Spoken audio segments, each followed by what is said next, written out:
세상에는 재밌는 구경거리가 크게 셋이 있습니다. 하나는 물구경입니다.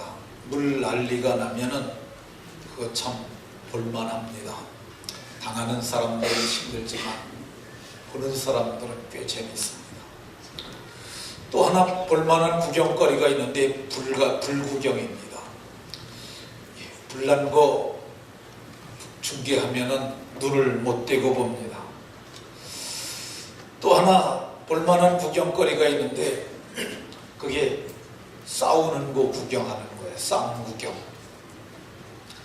제가 어렸을 적에 초등학교 운동회 하는 날이었는데 두곡리에 심의장 장사가 하나 있었어요.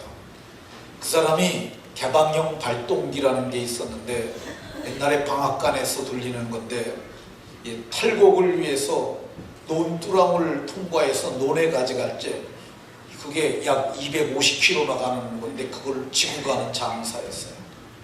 근데 또 상수리에 이 무술을 한 젊은이가 하나 있었는데 두 사람이 싸움이 붙었습니다. 누군가 싸움을 붙였겠죠. 싸움을 붙였는데 운동회 하던 사람들이 운동회 안 보고 그거 구경했어요. 행동했어요. 어떤 게 더 재미나겠어요? 싸움 구경이 더 재미난 겁니다. 이 싸움 구경을 공식적으로 하는 게 우리가 유튜브에서 하는 죄송합니다. 싸움을 공식적으로 하는 게 격투기라는 거죠. 가장 대표적인 게 UFC 경기. 피 흘리면서 그냥 항복할 때까지 패고 정신을 잃을 때까지 싸우는 거 남자들이 꽤 좋아하는 것 같습니다. 근데 그거 돈 내가면서 다 보러 다니잖아요. 그게 싸움 구경입니다. 근데 구경하는 건 괜찮은데 내가 그 당하는 사람이 되면 이건 참으로 난감하고 답답합니다. 큰 물이 나서 우린 논두랑을 끊고 이 논을 큰 물이 훔쳐 지나가면은 폐허가 됩니다. 그게 내일이라면 난감하고 속상하죠. 불이 나서 이 불이 타오는데 그게 내 집에까지 불이 붙어서 내 집이 불탄다고 생각을 해보시면 그건 정말 안타깝고 불행한 일입니다. 싸움이 나서 머리통이 터지고 피가 흘리고 싸우는데 그 당사자가 나라 부르면 이거 얼마나 속상한 일입니까? 어쨌든 이 싸움, 소수가 싸우는 건 싸움이라고 그러고 국가 간에 싸우면 이걸 전쟁이라고 얘기를 합니다. 근데 이 전쟁은 몇 가지 종류가 있어요. 하나는 크게 보면 이념전쟁이라고 하는 거 있습니다. 19세기에 우리가 이데올로기 전쟁을 참으로 많이 했습니다. 또 눈에 보이지 않는 영적 전쟁이라는 거 있어요. 이거는 세상 사람들은 몰라요. 하나님을 아는 사람들만 아는 이 눈에 보이지 않는 전쟁이 있습니다. 세 번째, 6.25 전쟁과 같이 피 흘리고 싸우는 이 육적 전쟁이 있습니다. 근데 이 육적 전쟁의 배후에는 이념 전쟁이 들어있고요. 이념 전쟁의 뒤에는 이 사탄, 곧 마귀라고 하는 이 악한 영들이 그 전쟁을 조정하는 것을 볼 수가 있습니다. 오늘 우리가 봉독한 본문에도 이 전쟁이 나옵니다. 하나님을 믿는 백성이죠. 하나님의 말씀을 따라 사는 백성이고 하나님의 인도를 받는 백성인데도 오늘 성경을 보면 전쟁이 있습니다. 근데 이 전쟁이 오늘 성경을 보면은 2절에 이스라엘 자손 여러 세대 중에 아직 전쟁을 알지 못하는 자들에게 그것을 가르쳐 알게 하려 하시려고 가나안에 여러 족속을 남겨두셨고 그들과 저들이 전쟁하게 됐다고 얘기를 합니다. 이 전쟁은 교육용 전쟁이고 이 전쟁은 훈련용 전쟁이라고 할 수 있습니다. 하나님께서는 이스라엘 백성들에게 전쟁을 허락하신 이유가 뭐냐? 전쟁을 알아야 하기 때문에 그걸 가르쳐 알게 하려 하사 가르쳐 알게 하려 하시려고 전쟁을 허락하셨다고 얘기를 합니다.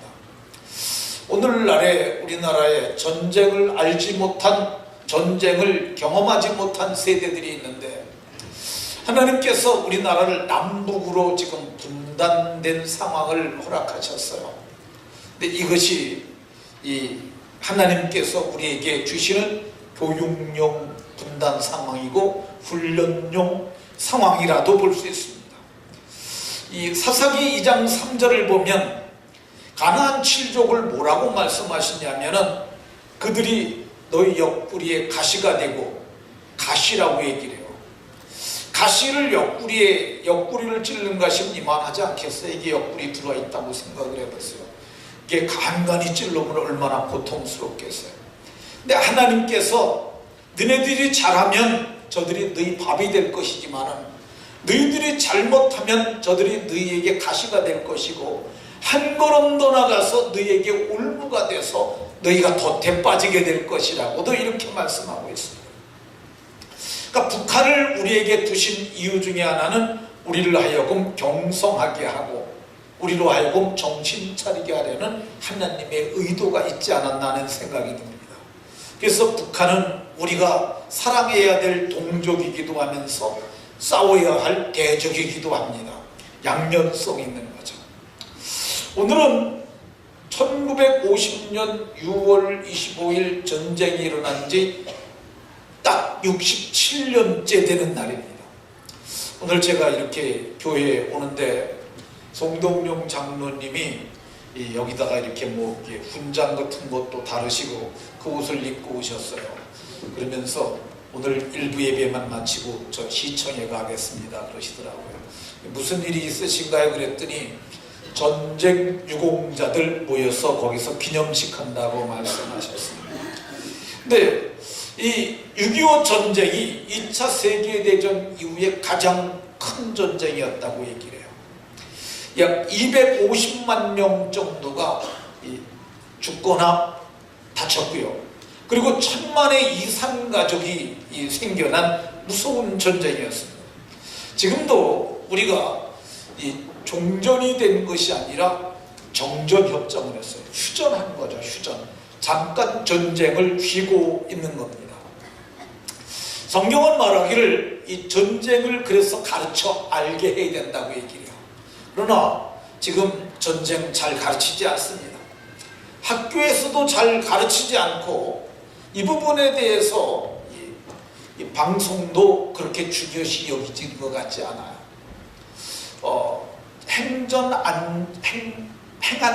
행정안전부에서 조사를 해봤더니 성인 남자의 30% 정도가, 남녀 성인 중에 30% 정도가 이 전쟁이 언제 일어났는지 모른대요. 그리고 이거 학생들에게 물어봤더니 학생들의 약 35%가 전쟁은 남한이 북한을 공격한 북침이다 이렇게 말했다고 그러네요. 이거는 뭐 데이터로 나온 통계니까요. 저는 이 얘기를 들으면서 참 이거는 끔찍한 일이다는 생각이 들었어요. 전쟁을 저희 세대는 남침으로, 북한이 남한을 공격한 남침으로 알고 있었는데 어느새 그것이 뒤집어져 가지고 북침으로 바뀐 거예요. 그는 학교의 교사들이 그렇게 가르쳤기 때문에 애들이 그렇게 배운 거죠. 그러니까 그런 사람들을 우리가 종북이라고 불러요. 왜 종북이라고 그러냐면 북한에서 말하는 걸 그대로, 북한은 우리가 지네들이 남침했다 그러지 않고 남한이 북침했다고 얘기를 하거든요. 그러니까 걔네들이 하는 걸 그대로 따라하는 추종 세력이기 때문에 종북입니다. 그 사람들이 그렇게 가르치니까 저는 애들이 그렇게 배우지 않았나는 생각이 듭니다. 그러니까 요즘 문재인 대통령께서 지지율이 전남에서 99%가 나온다고 그래요. 그리고 총체적으로 따져도 80% 정도의 국정 지지율을 나온다고 그러는데 저는 그분이 잘못한 것 한 가지 있다고 생각이 들어요. 그 중에 하나가 이 국정교과서 이미 다 완성이 됐는데 그 폐지시켰는데 저는 그거 옳지 않다고 생각합니다.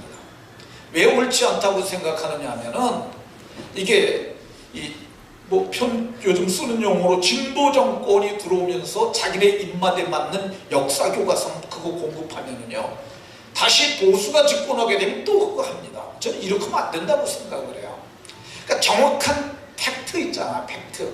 좀 전에 대선 할 때 보니까 대선 주자들이 말하는 거를 갖다가 이게 진실이냐 거짓이냐 그걸 팩트 체크라는 걸 가지고 체크를 해서 그분이 그렇게 말했는데 실제는 이거다라고 이렇게 체크를 해주더라고요. 근데 6.25가 이 북침인지 남침인지는 이게 팩트를 체크해보면 나와요. 그러니까 적어도 역사적 사실만은 정확하게 기술을 하고 이것에 대해서 진보학자들이 해석하는 건 이렇고 보수학자들은 이렇게 해석할 수 있고 그 역사를 보는 관점은 좀 다르다 할지라도 사실만큼은 정확하게 기술해야 되지 않을까 저는 그렇게 생각합니다. 그러면 이 6.25 전쟁이 남침이냐 북침이냐 제가 그냥 제 나름대로 팩트 체크를 좀 해보도록 하겠습니다. 첫 번째 저는 이게 남침인 것, 북한에서 쳐내려오는 것이 틀림없는 게 정황적 증거를 얘기를 하고 싶습니다. 어떤 정황이 있느냐면요, 이게 전쟁이 6월 25일 일요일 새벽 5시라고 우리는 그렇게 학교 다닐 때 배웠어요. 근데 이게 맞는 게 오늘 송장로님이 이제 제가 계단을 올라오는데 거기에 있던 집사님들하고 일요일날 북한이 쳐내려왔다고 그러면서 그때 우리 사단장님이 6번에 회의하러 가가지고 뭐 그 얘기를 하시면서 이게 맞다고 얘기를 하더라고요. 이건 증언이죠. 근데 이런 증언 말고도 왜 이게 북한이 쳐내려온 게 맞냐면은 3일 만에 서울이 함락이 됩니다.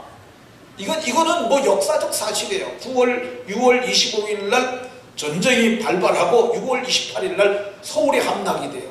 저 지도를 보시면은요, 6월 28일 날 서울이 함락이 돼요. 그리고 이 역사적 사실은 정확한 게 28일 새벽 2시 30분에 한강 인도교가 폭파됩니다. 이거는 정확한 역사적 사실이에요. 그러면은 우리가 밀고 올라갔으면은 그래도 조금 개성까지라도 갔다가 밀려와야지 그냥 그대로 밀려와갖고 사흘 만에 서울을 뺏겼으면 그게 여러분 정 생각은 어떠세요? 거기서 쳐내려왔으니까 우리가 3일 만에 서울을 뺏겼지. 얼마나 다급했으면은 이게 만 72시간이 아니에요. 만으로 따지면은 약 68시간 만에 이 한강 인도교를 폭파합니다. 그 왜 폭파했냐면은 북한군이 탱크가 이미 주둔을 하고 들어왔어. 탱크가 밀고 들어왔으니까 그러니까 더 이상 내려오지 못하게 하려고 그 사람들이 인도교 위에 사람들이 피난 가고 있는데 그걸 폭발을 했어요. 그게 인도주의적으로 맞느냐 그런 문제도 많이 있는데 그리고 이승만 대통령이 6일 만에 부산으로 피난을 갑니다. 그러니까 우선 대전으로 피했다 이 부산으로 가요. 아무리 이 무능한 대통령이라고 해도 아니 우리가 공격을 하려고 그랬으면은 그게 그분이 그렇게 급하게 피난을 갔겠어요. 자, 두 번째 증거는 문서가 증거해주는 증거들이 있어요. 1994년 6월 2일에 보리스 엘친 대통령을 김영삼 대통령이 예방을 합니다. 이게 러시아를 방문한 거예요. 그래서 정상회담 마치고 나서 보리스 엘친이 상자박 하나를 포장을 한 걸 줍니다. 이것이 한국에는 중요한 역사적 자료가 될 것이라 우리가 이 문서 공개 시한이 지난 서류들이기에 당신에게 줍니다라고 거기서 줬어요.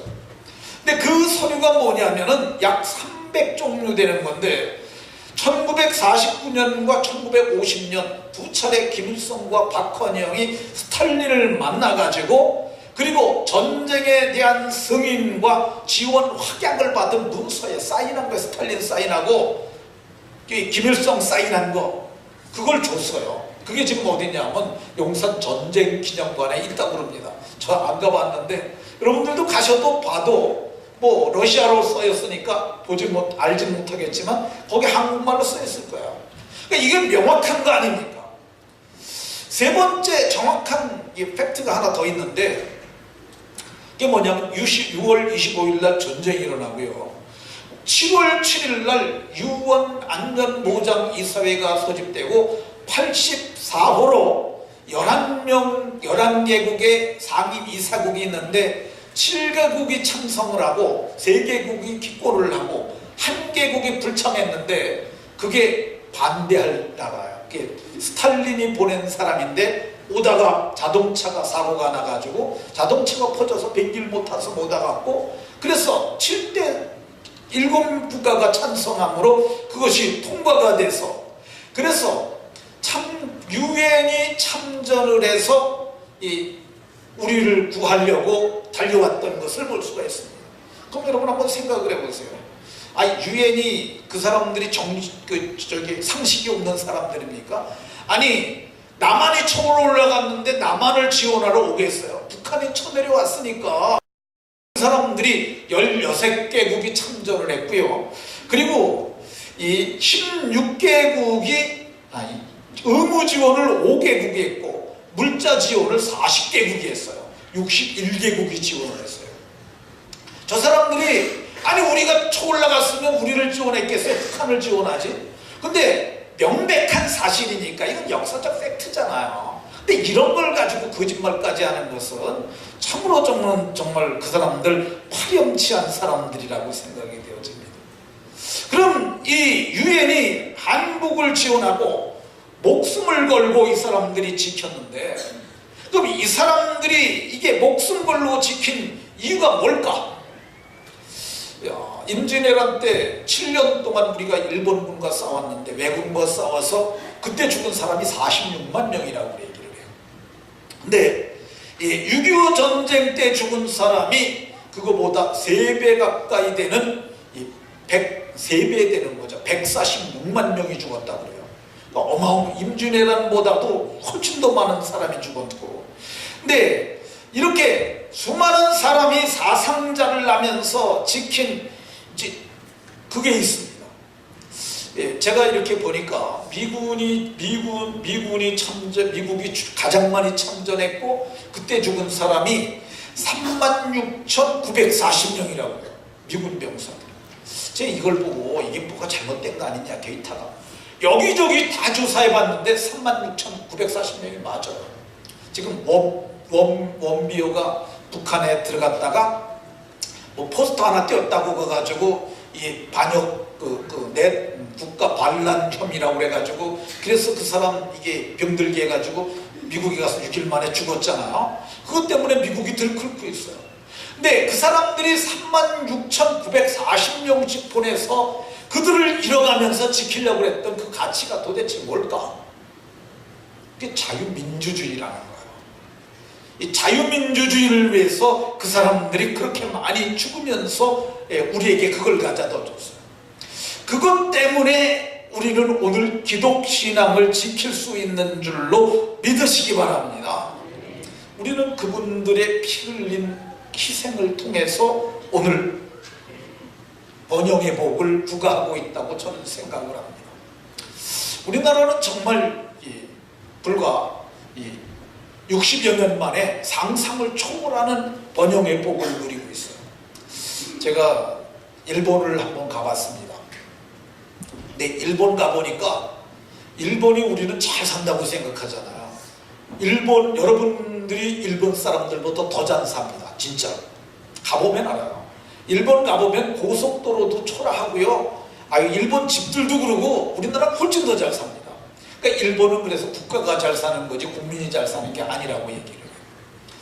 제가 미국을 이번에 딸 시집 보내려고 가봤는데 미국 가서 느낀 것도 미국이나 우리나 비슷하게 산다. 뭐 GNP로 따지면 선진국이라 많이 수입 많다고 그러잖아요. 근데 보니까 비슷해요. 우리나라 월급들도 지금 이제 많이 받고요. 우리나라 살림살이도 훌륭합니다.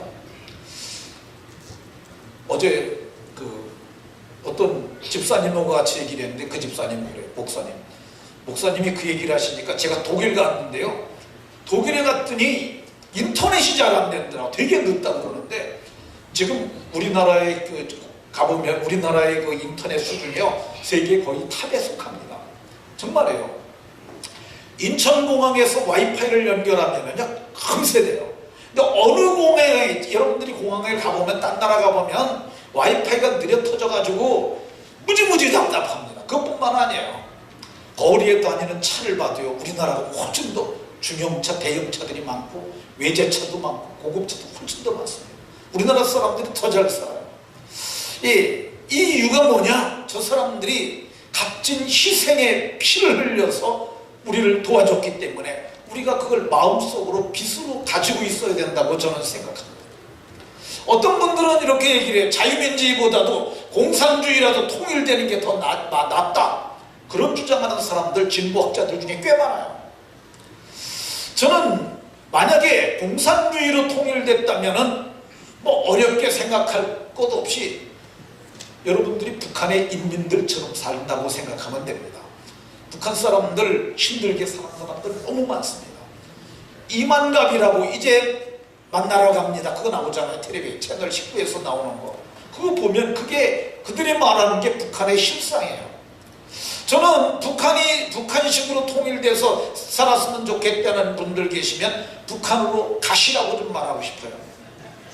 북한 가는 거 별로 어렵잖아요.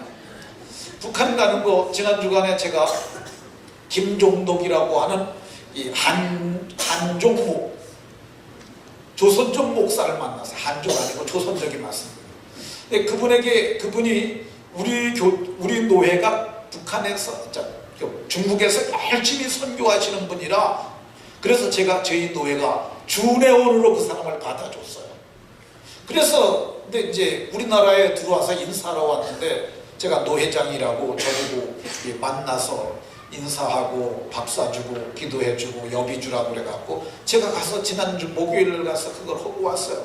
근데 제가 그 사람에게 물었습니다. 어디서 태어나셨어? 그랬더니 중국에서 태어났대요. 근데 한국말 잘하네요. 그랬더니 우리 조선족들끼리 모여서 하니까 잘합니다 그러더라고요.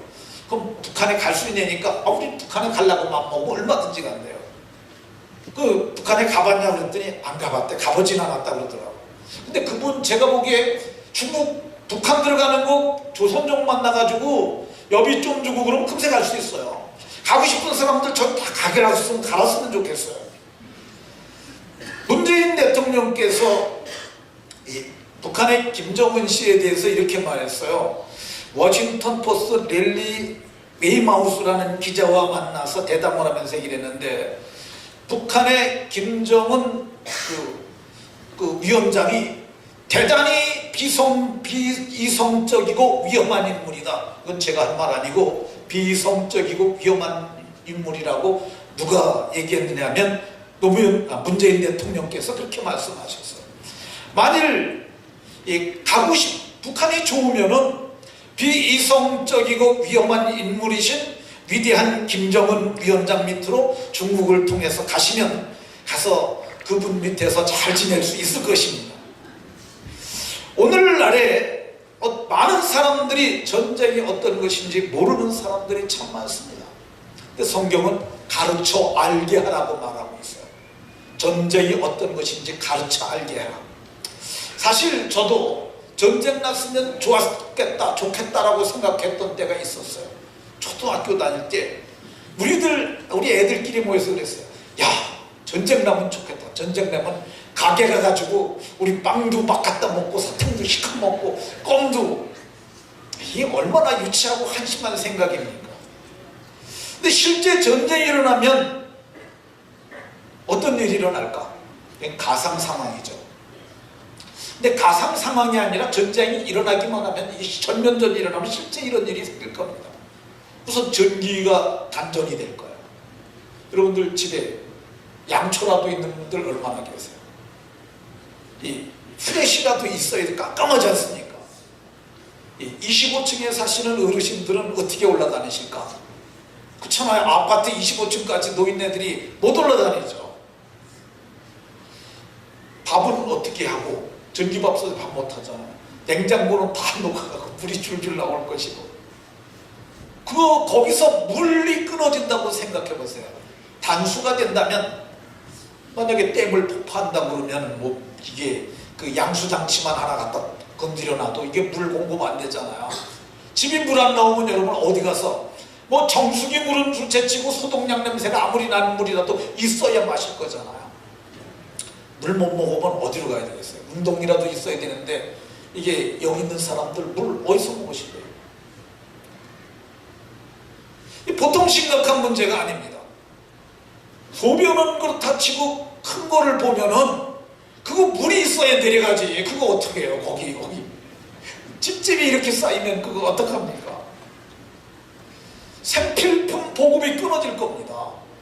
슈퍼가 문을 닫아 버리면 쌀 한 5포대 정도씩 사놓으신 분들이 있으세요?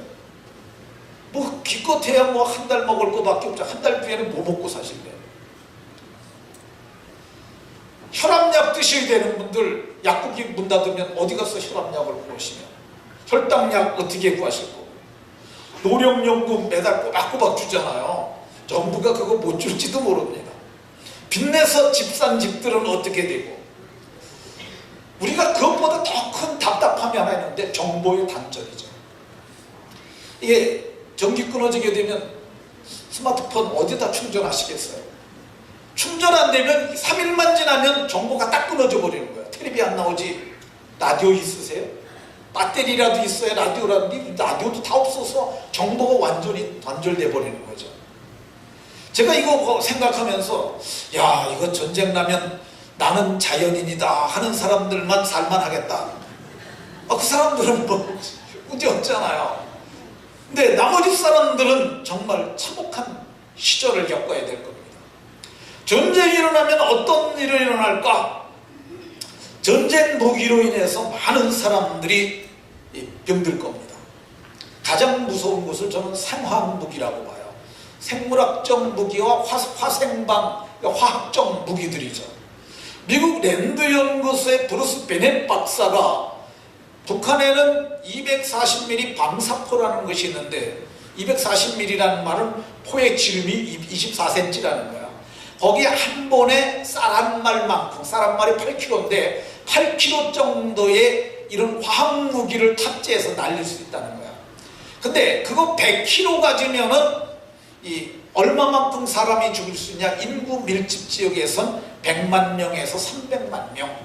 그러니까 포 10발만 서울에 떨어져도, 근데 그게 떨어지게 되면 그 가스에 중독이 되면은 하루 만에 50% 죽고, 그리고 나머지는 2, 3일 만에. 아주 죽게 된 사람들은 좀 덜 죽겠지만 그거 병 때문이고 화학무기 때문에 말할 수 없이 고통당하는 거죠. 근데 북한에서 쏘면 10발만 쏘겠어요? 북한에서 이 가스가 얼마만큼 있냐면 지금 5,000톤 있다고 합니다. 5,000톤. 1톤만 한국에 떨어뜨려도, 한국의 대도시에 1톤만 떨어뜨려도 인구의 절반은 죽어요. 근데 1톤이 아니라 5,000톤이니까 우리나라를 5,000번 망하게 할 만큼 지금 북한이 그걸 갖고 있는 거예요. 이게 만약에 생화학무기가 터진다고 생각을 한다고 그러면은 여러분들은 저를 비롯해서 모두가 정상이 아닐까요? 가정을 제가 한번 해보도록 하겠습니다. 전쟁이 끝났어요. 근데 그냥 머리도 아프고 몸도 아프고 허리도 아프고 안 아픈 데가 없어요. 병원에 가서 진단을 합니다. 아픈 데가 너무 많습니다. 그 의사가 정밀 진단을 하고 하는 말이 이거 겨작가스에서 세포 조직이 손상됐습니다. 뇌세포가 망가져서 좀 있으면 치매도 올 거고요. 좀 있게 되면은 거의 폐인과 같이 될 겁니다. 이런 얘기가 이게 멀리 있는 얘기가 아니에요. 살인가스에 의해서 중추신경계가 마비됐습니다. 앞으로 더 심해질 겁니다. 중추신경계, 이게 살인가스가 뭐냐면은 이게 김정은이 형 이번에 죽은 게 그 피부에 묻었는데도 그게 사람을 신경계를 마비시켜갖고 죽이잖아요.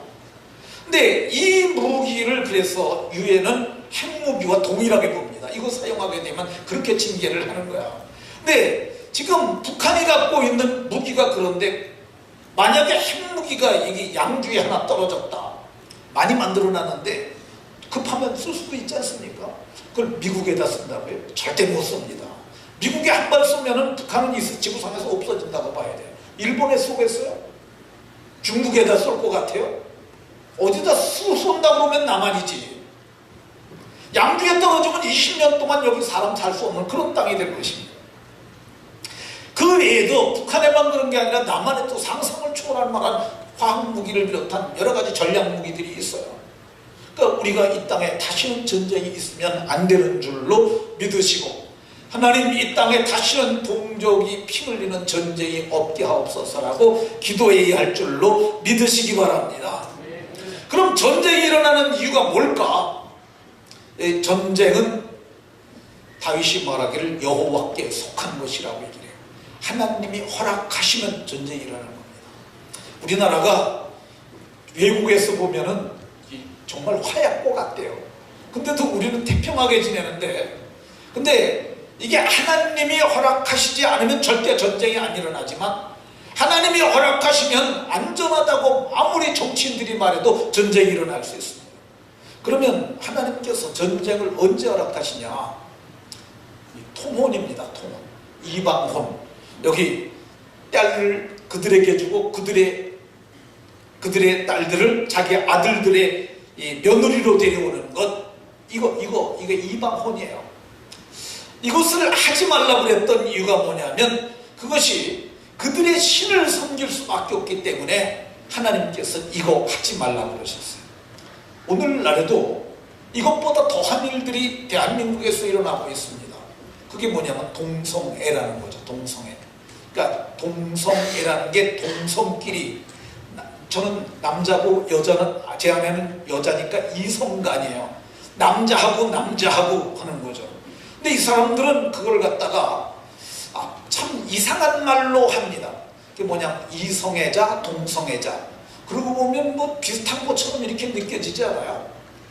우리 총신 89의 대학원 동문회 카페가, 밴드가 있는데, 거기에 좀 약간 야리꾸리한 목사가 하나 있어요. 인도에 가서 선교하는 우리 동기인데, 그 친구가 거기다 동성애 지지를 하는 건지 안 하는 건지, 근데 글을 너무 잘 써가지고, 그러니까 이게 미화를 시키는 거야. 근데 골자가 뭐냐면은 1년 364일 동안 시청 앞 광장 이성애자들이 차지하고 있는데, 하루 정도는 동성애자들에게 내줘가지고 퀴어 축제 하게 해물었더냐. 퀴어 축제가 뭐냐면, 우리는 동성애자들인데 우리는 이런 문화를 가지고 있다고 공개적으로 천명하는 거야. 근데 그거 들어보면은 그렇잖아요. 364일 일이나 하니까 하루만 걔들에게 주자. 이게 어떻게 보면 설득력이 있어요. 근데 이게 하나님이 금하신 거예요. 그리고 그들이 성적 소수자가 아니라 비정상적인 성관계를 맞습니다. 그래서 이번에 문재인 정부가 내걸었던 캐치프레이즈 중에 하나가 비정상의 정상화예요. 그 비정상적인 사람을 정상적으로 해야, 그래야만 되는 거지. 그 사람들을 이렇게 허락을 하게 주게 되면은 그게 전쟁을 불러오는 원인이 된다고. 하나님이 그게 싫어갖고 이 땅에 전쟁을 허락하신다는 거야. 우리는 누가 뭐라고 그래도 이거 반대해야 되고, 인터넷 여러분 하다가 동성애 지지하는 거 나오잖아요. 여러분 거기다 글을 쓰셔야 돼요. 여러분들이 가만히 있는 것은 뭐냐면 침묵은 동조와 같은 거예요. 그게 할 말이 없으면 나는 반대 이렇게라도 쓰세요. 이건 안 돼, 하나님이 싫어해 이렇게라도 쓰세요. 이거 써야 됩니다. 그래야 의지 표명이 해야만 이게 침묵하는 다수가 떠드는 소수에게 집니다. 그러니까 우리가 이거를 정확히 이해를 해야 합니다. 두 번째, 이들이 이방신을 섬겼기 때문인데, 이게 우리가 1938년에 이 평양에서 이 평동로회가 신사참배를 결의합니다. 그리고 38년 9월 10일 날 대한예수교 장로회 27차 총회에서 서문박교에서 신사참배를 결의를 합니다. 결국 거기가 지금은 이 요한계시록에 말한 사단의 권자가 있는 데가 됐어요. 왜 이렇게 됐냐? 우리가 이거 목사님들이, 장로님들이 결의했기 때문에 그런 일이 생긴 거야. 이것 때문에 6.25 전쟁이 났다고 해도 틀린 말이 아닙니다. 세 번째, 성경은 뭐라 그러냐면 너희들이 여호와를 잊어버렸기 때문이라고 그래요. 너희들이. 여기 보면은 이 믿지 않는 사람들한테 하는 얘기 아니라 이방 나라에게 하는 게 아니라 이스라엘에게 하는 거예요. 자기들의 하나님 여호와를 잊어버리고 이게 히브리 말로 샤케아우라는 단어인데 이 뜻이 뭐냐면 따로 놓았다는 거다. 하나님은 우리와 함께 우리 마음속에 있기로 하는데 하나님을 왕따시키고 거기다가 이 바알과 아세라들을 섬긴지라 하나님께서 그래서 진노하셨던 것을 성경이 말하고 있습니다. 어떤 분들은 그건 이스라엘이잖아요. 그건 신정국가잖아요. 오늘날 우리하고는 좀 다르잖아요. 이렇게 말할 수 있습니다. 아닙니다. 다르지 않습니다. 우리가 이 새 언약에 참여한 참 이스라엘이 맞습니다. 하나님이 의인 10명만 있어도 소돔과 고모라와 아드마와 스보임을 멸하지 아니하였을 것이라고 아브라함에게 말씀하셨어요. 근데 하나님께서 그렇게 찾으시는 의인이 없었기 때문에 그 성이 멸망했던 겁니다. 저와 여러분들이 이 말씀에 부여잡고 경건하고 의롭게 아브라함처럼 믿음을 가지고 살아야 할 줄로 믿으시기 바랍니다. 그러면 이런 위기에서 벗어나려면 어떻게 해야 될까? 이 부르짖음으로 가능합니다. 여기 여호와께 부르짖음에 9절에 말하고 있잖아요. 부르짖는 거야. 하나님 살려주세요. 하나님 도와주세요. 전쟁이 나가지고 한 달 6일 만에 나라 전체를 잃어버리고 부산하고 낙동강 벨트라고 얘기를 하는데 저거 남습니다.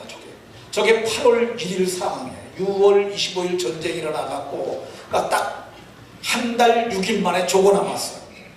이제 나라가 다 조금만 뺏기면 완전히 뭐 동해바다로 들어가든지 남해바다로 들어가든지 다 끝나는 거죠. 급하니까 이승만 대통령이 부산에 피난 갔다가 피난원 목사님 그리고 장로님들 그리고 그 부산에 있는 사람들을 다 모아가지고 영남지역 속사는 사람들을 모아서 구국기도회를 했는데 그게 뭐냐면 살려주세요. 하나님 이 나라 살려주세요.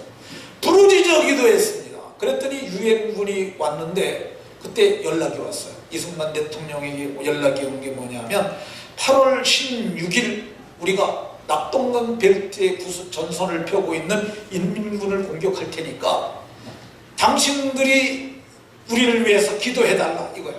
그래서 저들이 정말 부르짖어 기도했는데 그게 뭐냐면 좋은 날씨를 달라는 거예요. 좋은 날씨 줘야 되니까. 그래서 일본에서 있었던 그 B-29 폭격기가 99대가 출격을 합니다. 그러니까 꼭 낙동강 전선에 거기를 갖다 융단 폭격을 합니다. 그래서 거기가 괴멸이 되니까 그때부터 밀고 올라가기 시작하고 그리고 메가더가 인천 상륙작전에서 구하게 됐는데 그게 뭐냐면 부르짖어 기도하는 거야. 하나님 이 나라 살려주세요라고 부르짖어 기도해요. 부르짖었더니 성경은 하나님의 사람 온니엘을 세우셨어요. 부르짖었더니 하나님께서 유언 안전보장 이사회가 결의를 하고 유엔군을 보내서 우리를 건져주셨어요. 오늘날 하나님께서 우리나라에는 문재인 대통령을 우리나라에 온니엘과 같은 지도자로 세우셨습니다. 여기에는 문재인 대통령을 찍은 분들도 있고 안 찍은 분들도 계실 거예요. 그렇지만 안 찍은 분들도 우리는 그분을 대통령으로 인정해야 합니다. 그리고 그분을 위해서 기도해야 해요. 하나님 문재인 대통령께서 지혜롭고 총명한 마음을 가지셔서 이 나라를 잘 이끌어가게 해달라고. 아니 그분이 잘못 끌고 가면 우리도 다 망하는 거예요. 그러니까 우리가 그분과 같은 배를 탔으니까 이념적으로 좀 안 맞을 수도 있어요. 근데 대통령이 되게 되면은요 한쪽 편에 못 써요. 그러니까 그분이 진보의 대통령이라고만 생각하면 안 돼요. 우리 대통령이다 생각하고 내 대통령이다 생각하고 저분이 잘하셔야 우리가 잘 산다 생각하고 저분을 위해서 성경은 기도하라고 얘기를 해요. 권세가 위로부터 난 거니까 하나님이 그에게 허락하셨으니까 우리는 그를 위해서 기도해야 될 줄로 믿으시기 바랍니다. 우리가 해야 될 게 하나 있어요. 우리는 믿음으로 잘 살아야 합니다. 왜 그러냐면 하나님이 소돔과 고모라를 유황과 불로 하늘에서 비같이 내려서 멸망시킬 때에 하나님께서 그 성에 사람을 찾으셨었어요. 의인 10명이 있는가 찾아봤어요.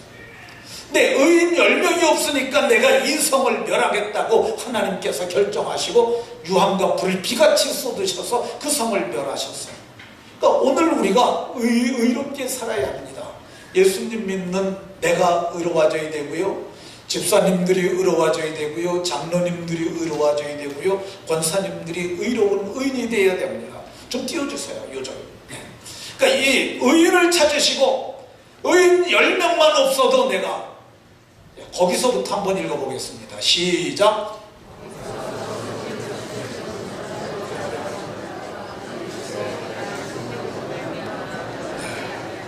의인 10명으로 인하여 멸하지 아니하리라. 이 나라가 번영의 복을 누리는 것은 내게 달려있고 여러분들에게 달려있습니다.